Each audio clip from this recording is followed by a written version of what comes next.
Regresamos con Puntos de Vista, Inclusión Social. Hoy continuamos entonces con la entrevista a Paola Bustamante, ministra del Ministerio de Desarrollo e Inclusión Social. Volvemos entonces con los programas sociales. Estábamos conversando sobre los distintos ejes, sobre la reducción de la pobreza, sobre la estrategia nacional. Y en el marco de la estrategia nacional quisiera hablar de Jaliwarma, que ya está en su segundo año de implementación.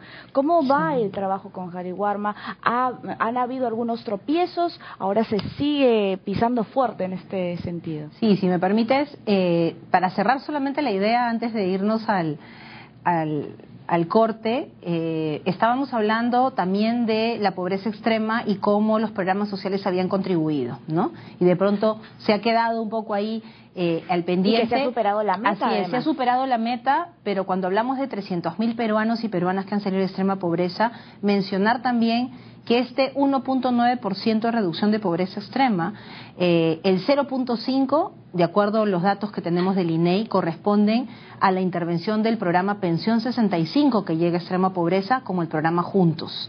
Por lo tanto, cuando a veces nos preguntan, ¿no? Bueno, ¿y los programas sociales contribuyen? Contribuyen.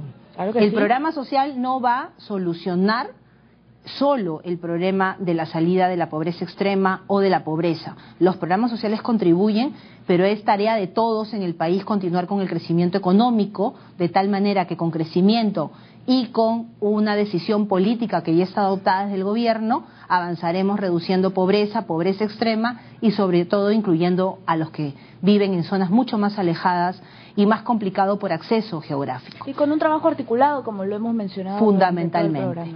Y bueno, con relación a Jaliwarma, efectivamente comenzamos el año pasado con un reto enorme, atender a más de 2,5 millones de niños de un día para otro, por decirlo de alguna manera, y se implementó bastante bien. Tuvimos evidentemente problemas de operación, como se suele tener en programas que se inician. Obviamente el tema era mucho más delicado porque veíamos a los niños que podían tener afecciones estomacales. Gracias a Dios en ese momento no pasó ningún caso mayores, se atendieron inmediatamente y el mismo día estaban en sus casas. Tomamos las medidas inmediatamente de plantear mayor supervisión, poner requisitos más estrictos, hacer mayores verificaciones, y para el presente año comenzamos los primeros días de 10 de marzo, que comenzaron las clases. Tuvimos 2 situaciones el 21 de marzo, tanto en Chiclayo como aquí en Pacarán, de afectación por leche que se avinagró y los niños lo consumieron y estuvieron en el hospital. Fueron atendidos inmediatamente y fueron derivados a sus casas el mismo día. Hemos ido personalmente con el equipo técnico y yo en el caso de Pacarán, y los niños se encontraban luego ya en muy buen estado. ¿Qué pasa con los proveedores que incumplen? Desde esa fecha no hemos tenido ningún episodio más. Yo creo que eso es bien importante recalcarlo. Aquí hay un compromiso de todos, ¿no? Los proveedores tienen que seguir primero, para ser proveedor tienen que cumplir un montón de requisitos. Requisitos vinculados con inocuidad, con experiencia en alimentación además, o con experiencia logística para distribución de alimentos. Nosotros supervisamos a los proveedores que preparan el servicio tipo catering, que es el que entregamos en zona más urbana, que llega la leche en un vasito, tibia, ¿no? Y que llega el sándwich preparado. Ese es el servicio de catering, y lo que hacemos es firmar un contrato donde se plantean todas las recetas, pero además las condiciones en las que tienen que ser preparados. Nosotros llegamos con ingenieros en industrias alimentarias todos los días a las 2 de la mañana a todas las plantas, todos los días, que preparan este servicio de catering. De tal manera que se revisan los insumos para que se echen a la olla y se ve el proceso de producción. ¿Esto se ve a nivel nacional? A nivel nacional, en toda la zona urbana o periurbana, es básicamente a 1 hora de la planta a la escuela donde se entrega este servicio. La otra modalidad es la modalidad raciones. ¿Sí? La modalidad productos. La primera es la modalidad raciones, que es entregar la leche y el sándwich, que son solo desayunos. ¿Y la modalidad productos? La modalidad productos es la que se contrata también el servicio de un proveedor, pero es más un proveedor logístico, tipo un mayorista, al que se le dice un distribuidor al que se le dice tienes que comprar leche con determinadas características, avena, quinoa, menestras, granos andinos, arroz, fideos, aceite, sal, y se les da una lista. ¿Y quién se encarga de la elaboración en este caso? Lo hacen en el colegio, pero lo que tenemos que sí es importante mencionar es que ahí, por ejemplo, en este modelo productos, a veces hay problemas. ¿Por qué? Porque tenemos que verificar que no sean productos Bamba, ¿sí? Que tengan productos con registro sanitario. Entonces, en este caso también vamos a todos los almacenes del proveedor para verificar que todos los alimentos tengan autorización sanitaria, registro sanitario, y los almacenes cumplan con todos los factores de inocuidad. Los llevan en camiones adaptados, además, para que no se contaminen en el camino. Llegan a la escuela y en la escuela recibe el comité, en ambos casos el comité de alimentación escolar, y ahí el rol de los padres y los maestros es fundamental. En las zonas rurales, las zonas más alejadas reciben el modelo productos, y en este modelo productos llegamos una vez al mes y son los padres y los maestros quienes, principalmente los padres, los que se encargan de preparar desayuno y almuerzo, porque en la zona más alejada entregamos los insumos para el desayuno y el almuerzo. Obviamente tenemos problemas vinculados con la realidad, ¿no?, de la educación y de la infraestructura de la educación en las zonas más alejadas. La infraestructura educativa, como ya lo ha mencionado el ministro de Educación, es un reto trabajar y mejorar toda la infraestructura educativa, y ahí estamos trabajando cercanamente con el ministerio. Nosotros ahorita estamos en proceso ya de iniciar la mejora de más de 200 escuelas que se encuentran ubicadas en las zonas rurales más pobres, para construir cocinas, almacenes y servicios higiénicos. De tal manera que tengan acceso. Estamos a punto de comenzar dentro de muy poco, y estamos aprobados con los proyectos de inversión y a punto de que el Ministerio de Economía nos dé los recursos. Pero aquí mencionar también que cuando comenzamos a hablar de la alimentación escolar, volteamos a mirar que estamos cumpliendo la Ley General de Educación. Y la Ley General de Educación señala que es derecho de los niños a recibir una alimentación escolar de calidad en la escuela. Y ahí nos hemos sentado desde el año pasado, MIDIS, Educación y Salud. Y creamos el año pasado la estrategia Aprende Saludable, que ha sido una voluntad, ¿no?, que en su momento tuvieron 3 ministras que se encargaban de cada uno de los sectores, y que ahora lo seguimos implementando. ¿Qué significa? Significa que nos sentamos y pensamos que el niño tiene que recibir todo lo necesario para aprender mejor en la escuela. Eso es infraestructura, materiales, buenos docentes. Que tenga las condiciones adecuadas para aprender. Estudiar. Llegamos con Jaliwarma y obviamente a veces decimos, sí, pero mi hijito no atiende. Y no atiende porque no ve, porque de repente le falta lentes. Entonces llega el plan de salud escolar con medidas de vista. Ya se ha llegado a más de 1.200.000 niños, me decía la ministra Midori de Javich hace unos días, a nivel nacional, con el plan de salud escolar, donde les hacen despistaje visual, les hacen odontogramas, ¿sí?, para ver cómo están de los dientes. Además les hacen examen de sangre para ver si los niños tienen anemia u obesidad, y son derivados a los centros de salud. Un programa cada vez más integral. Cada vez más integral, y ahora centrado en el niño, intersectorialmente. Exacto. Y además descentralizado, porque Exacto. Lo hacemos con las DIRESAs y las DRES a nivel del interior del país. Y ahora también se está incorporando a toda la secundaria de la Amazonía. Sí, efectivamente, hace unos 4 días, la semana pasada, el día jueves, salió publicado el decreto supremo a través del cual se autoriza, y esto ha sido aprobado en Consejo de Ministros. Obviamente hemos tenido la voluntad del presidente. Viajamos a Pampaenza hace 2 meses en el CENEPA, y entre otras cosas que vimos en los diferentes viajes que hacemos es que en la zona de Amazonía los adolescentes que están en la secundaria llegan para estudiar durante la semana, digamos, tienen la modalidad de internado. Y estos chicos llegaban y nos decían que llegaban con una yuca en la espalda, literalmente, para comer toda la semana, porque era la alimentación que iban a tener de lunes a viernes. Como ya habíamos logrado salvar el problema logístico para llegar con alimentación inicial y primaria a esa zona, se planteó y se aprobó en Consejo de Ministros que lleguemos excepcionalmente a toda la Amazonía, que son más de 2.000 comunidades, son más de 330 instituciones educativas y aproximadamente 22.000 chicos de secundaria a los que vamos a llegar progresivamente.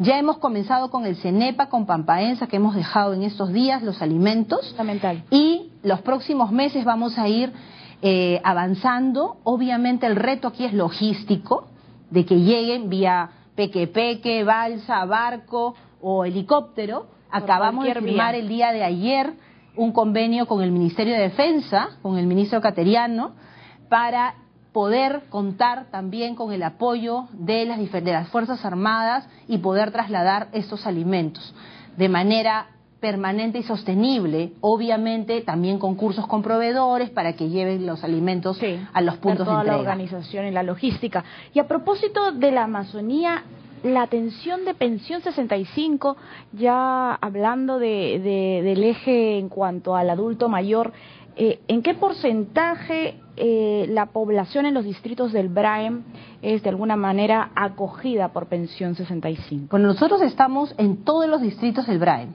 En todos los distritos estamos llegando con Pensión 65 y aquí en un trabajo de la mano además tenemos los reportes de todo el equipo que trabaja en la zona del BRAEM. Acabamos de estar hace poco en una sesión con quienes están permanentemente en la zona y tenemos que seguir llegando, pero estamos en todos los distritos, tenemos que acercarnos más si hay adultos mayores, y lo decíamos hace poco en el Congreso.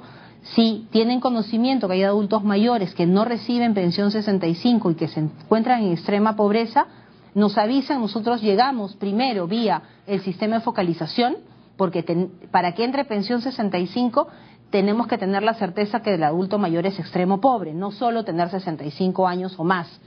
Por lo tanto, que se cumplan los requisitos, pero actualmente sí estamos llegando al 100% en la zona del BRAEM. Los saberes productivos también es muy importante en este sector de la población de los adultos mayores. Así es. Cuando comenzamos con Pensión 65, y esto es algo que siempre repito y no me cansaré de mencionarlo, y es que habían entre 150 y 170 mil adultos mayores en nuestro país que no tenían DNI. Eso significa que estaban invisibles para el Estado.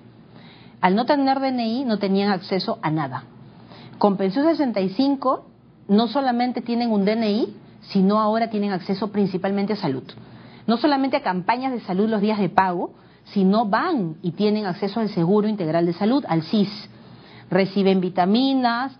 Ya a nivel local, yo creo que eso es importante, cuando uno pone en la agenda al adulto mayor buscando mejorar su calidad de vida, después de tantos años dedicado a su familia, al país, ¿sí? Lo que se busca es darle una mejor calidad de vida. Ya a nivel de los gobiernos regionales, principalmente los centros de salud, comienza a estar en la agenda las vitaminas para los adultos mayores, tener geriatras que los puedan tratar, que es tan importante. Entonces ya está en la agenda pública el tema del adulto mayor. Los saberes productivos son parte de revalorar al adulto mayor y reconocer todo lo que dio por el país. Tenemos en este momento más de 420.000 adultos mayores y este año vamos a llegar en diciembre a 430.000, ya que en el mes de junio habíamos cumplido la meta de 380.000. También se había cumplido la meta. En el mes de junio cumplimos la meta de adultos mayores de este año y nos dieron 30 millones adicionales para poder incrementar la meta y ya la cumplimos a 420.000. En diciembre llegamos a los 430, que es la meta del presente año. Qué gusto escuchar estos anuncios. Y también en inclusión económica, ¿qué está desarrollando el MIDIS para aumentar el ingreso, por ejemplo, autónomo de los hogares? Hay un programa que se llama Haku Wiñay, que bueno, es una expresión quechua que significa vamos a crecer. Esto tiene una relación con el FONCODES, me gustaría que usted lo pueda explicar. Sí, el programa Haku Wiñay lo creamos hace 2 años y medio, primero porque es necesario trabajar de manera sostenida la salida de la pobreza. Y la única manera es trabajando a través de generación de oportunidades económicas. Los programas que mencionamos, como Cunamás, Juntos, ¿no? Son programas de desarrollo de capital humano, ¿sí? Centrarnos en el niño, pero el niño crece en una familia y esa familia es a la que llegamos a través de Haku Wiñay. Actualmente estamos vamos a llegar en diciembre, estamos llegando ya a 59.000 hogares y con ellos se trabaja, primero que están ubicadas en zonas altoandinas, ¿no? Y en zona amazónica. En la zona amazónica la llamamos Noa Hayatay, que también tiene el mismo significado. Llegamos con yachachiks, que son los sabios de la comunidad, que pueden llegar con mucha más confianza a las familias, y llegamos y trabajamos con ellos cuál es su visión del futuro de su familia y de su hogar. Entonces ellos, por ejemplo, tienen como visión tener un hogar, una infraestructura en su casa, ¿sí?, más grande, producir más, tener más animales, estar en mejores condiciones. Entonces, a través de esa visión se trabaja mejora de vivienda, que tengan cocinas saludables o, como las conocen, cocinas mejoradas. Se les explica que con estas cocinas mejoradas pueden hervir el agua, por lo tanto tienen agua segura. Con eso estamos garantizando que en la casa no se enfermen por consumir agua no segura. Además, se trabaja con ellos el manejo de residuos sólidos y por lo tanto tienen un espacio de compost. ¿Para qué? Para abonar esa pequeña producción o parcela que ellos tienen. Con esta pequeña producción o parcela, ellos muchas veces producen papa, producen lechuga, pero nada más. Entonces se trabaja la diversificación productiva, primero para mejorar su seguridad alimentaria, es decir, que en su familia todos coman mejor, y luego para venta. Entonces vemos que se ha incrementado enormemente la producción en esas familias. A veces cosechaban una vez al año lechugas y ahora están cosechando cada 2 meses. Y me imagino que de también... esa manera, obviamente, hacen trueque para comenzar, claro, y luego las comienzan a vender y ya tienen un ahorro. ¿Y cómo se da la inclusión financiera? Que es esta parte del eje de inclusión económica. Ellos tienen una capacitación en educación financiera, en cómo manejar su presupuesto. Muchos ya comienzan a vender. Tenemos concursos para negocios inclusivos, ellos presentan un proyecto, trabajamos crianza de animales menores, cuyes, gallinas, primero para consumo y luego para venta. Entonces vemos cómo la familia va saliendo después de 3 años de acompañamiento, porque son 3 años que los acompañamos hasta que ellos salen. Y principalmente, y sí quisiera mencionar que este eje de inclusión económica tiene lineamientos de inclusión financiera. Todos los programas como Juntos y Pensión 65, que son de transferencias, todos tienen una cuenta en el banco. Las madres de Juntos tienen una tarjeta de débito y pueden ahorrar. Las familias de Juntos son a las que llegamos con Jaco Wiñay, de tal manera que se genera un programa de desarrollo de capital humano, generación de oportunidades económicas y luego egresan. Y me imagino que también hay una dimensión transversal en cuanto al género, porque son muchas las mujeres el motor económico de sus familias y de su comunidad. Definitivamente, como se señaló el primer año de aniversario del Ministerio, tenemos socias, y las socias son las mujeres con las que trabajamos en nuestro país, madres, mujeres de comedores con quienes trabajamos este impulso. Las mujeres, las madres del programa Juntos, que son las que principalmente son el 95% de usuarias del programa, el 5% son varones, padres de familia, con ellas trabajamos la capacitación en educación financiera, en inclusión financiera, manejan su tarjeta de débito y por eso sabemos que ahorran, no sacan todo de un solo retiro, bien, sino comienzan a guardar, como decimos, pan para mayo, y ahorran para la escuela, ahorran para un imprevisto, para salud, pensión 65 del ahorro. Así es. Y estamos trabajando, solamente para cerrar, cuando me has mencionado el tema de las mujeres, el reconocimiento, y ayer hicimos el lanzamiento en un comedor del inicio, ya que ayer fue el día que se creó el ministerio, claro que lo tuvimos aquí, en Villa El Salvador, y estamos trabajando muy fuerte con las madres de las organizaciones sociales de base, reconociendo a los más de 13.000 comedores que hay a nivel nacional y el trabajo y el esfuerzo que hacen cada día.